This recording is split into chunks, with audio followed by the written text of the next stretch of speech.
Aku,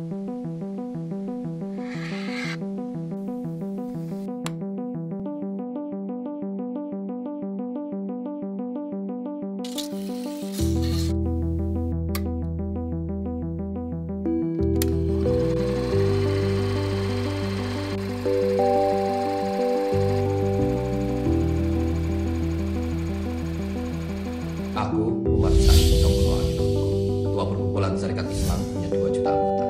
Perkumpulan terbesar.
Masjid Patok Negoro Mlangi ialah salah satu masjid di Kesultanan Yogyakarta yang memiliki nama lain Masjid Jami An-Nur.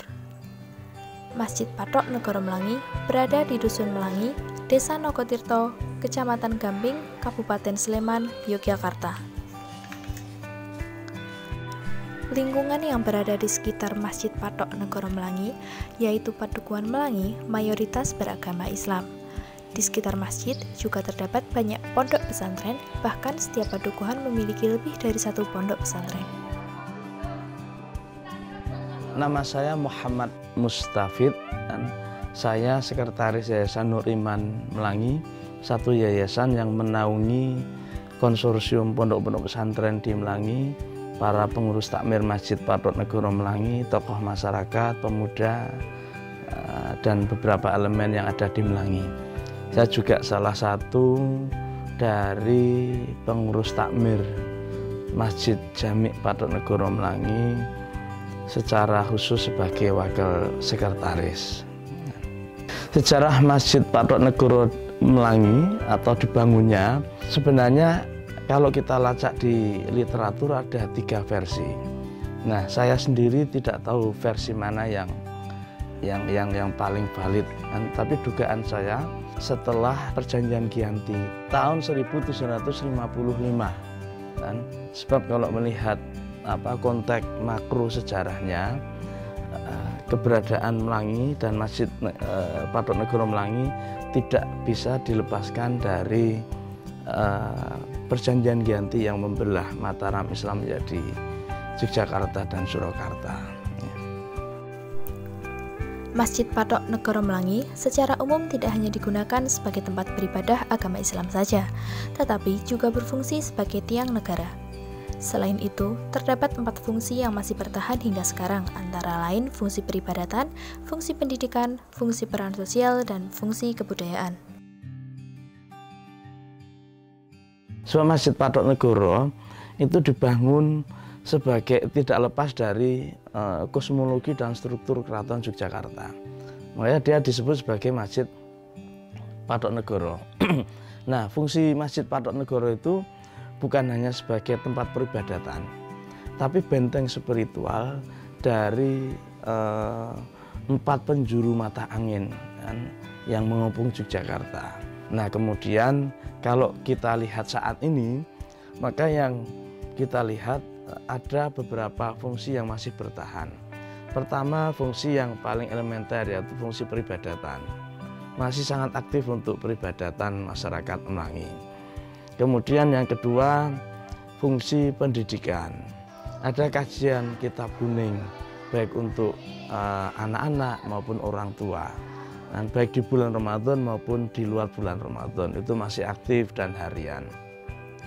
Kemudian ada juga fungsi peran-peran sosial. Ada beberapa program masyarakat yang itu dikonsolidasikan atau diorganisir lewat Masjid Jami Patonegoro seperti membuat terkait dengan jalan, sanitasi dan lain-lain. Kemudian juga ada fungsi kebudayaan. Jadi punya fungsi mempertahankan living tradition yang sudah berusia berabad-abad di Melayu. Masjid ini memiliki keunikan pada segi bangunannya. Bangunan yang sedikit turun ke bawah memiliki makam yang terdapat di jalan masuk setelah gapura.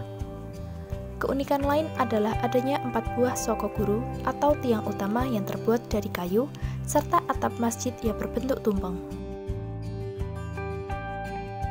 Arsitektur, salah satu warisan arsitektur penting Nusantara adalah simbiosis atau gabungan antara arsitektur Islam dan Jawa. Dan itu salah satu wujudnya adalah Masjid Patonegoro. Kalau kita lihat di sana, itu kita melihat gabungan antara epistemologi Islam, epistemologi Jawa, di mana Jawa ini itu juga kalau dilacak lebih lanjut merupakan gabungan antara tradisi juga, tradisi lokal, tradisi keagamaan besar yang pernah ada di dunia. Dan itu kita lihat ada jejak-jejak, kalau semacam jejak-jejak digitalnya, dan jejak-jejak pengaruhnya di sana. Sehingga fungsi arsitektur misalnya Masjid Patonegoro itu bukan sekedar fungsional, tapi dia punya makna simbolik. Misalnya kalau kita masuk ke Masjid Patonegoro itu ada 3 gerbang. Nah, 3 gerbang itu konon itu merupakan makna simbolik dari iman, Islam, dan ihsan. Dan jadi salah satu 3 kata kunci dalam memahami Islam yang berbasis pada Ahlus Sunnah wal Jamaah. Kemudian di sana mau masuk masjid itu dikelilingi kolam. Itu juga punya 2 makna. Makna pertama kalau kita lihat dari sisi fikih, itu bagian dari kehati-hatian dan para pendiri agar kalau ke masjid itu dalam kondisi suci. Sebab kalau ke masjid itu kadang mampir MCK, kemudian atau dari rumah mungkin terinjak najis kan. Nah, sehingga ketika mau masuk masjid itu dipastikan dengan lewat air itu sudah tersucikan dengan baik. Ibadah Melangi itu terdesentralisasi, bukan hanya di masjid tapi di pondok pesantren, langgar, musola yang juga banyak di Melangi. Tapi ketika bulan Ramadan ini itu sentrum gerakan, kegiatan bulan Ramadan itu ada di masjid. Sehingga di sana bukan hanya untuk takjil, untuk tarawih, tapi juga untuk sholat tasbih, kemudian untuk tadarus bersama, untuk ngaji bersama. Bahkan yang ngaji ini lintas umur, lintas profesi, lintas elemen-elemen yang ada di masyarakat. Mulai dari anak kecil itu difasilitasi ngaji sore. Kemudian kalau malam juga tarawihnya disendirikan. Kemudian untuk masyarakat umum itu sebelum puasa ada kajian khusus di bulan Ramadan. Kemudian nanti habis tarawih ada tadarus dan juga ada ngaji bahkan sampai malam. Itu memfasilitasi masyarakat yang ingin memanfaatkan bulan Ramadan ini untuk tholabul ilmi. Harapan saya pertama masyarakat tetap menjadi pusat dari kegiatan yang ngaji, pesantren, masjid, apapun itu tetap pusatnya masyarakat. Sebab yang menjadi tujuan semuanya itu ya pada akhirnya adalah masyarakat itu sendiri. Karena itu kami berharap masyarakat menjadi tulang punggung dalam proses-proses pemeliharaan masjid, tulang punggung dalam pemanfaatan masjid untuk kegiatan-kegiatan peribadatan, untuk kegiatan-kegiatan keagamaan.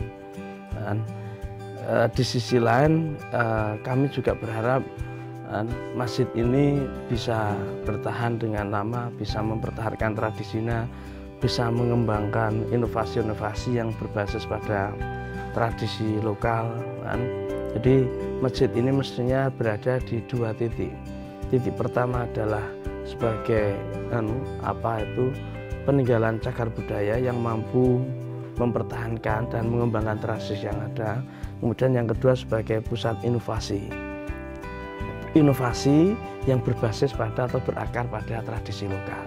Sehingga masjid itu sebenarnya bisa menjadi titik temu antara kekuatan tradisi dan kekuatan inovasi.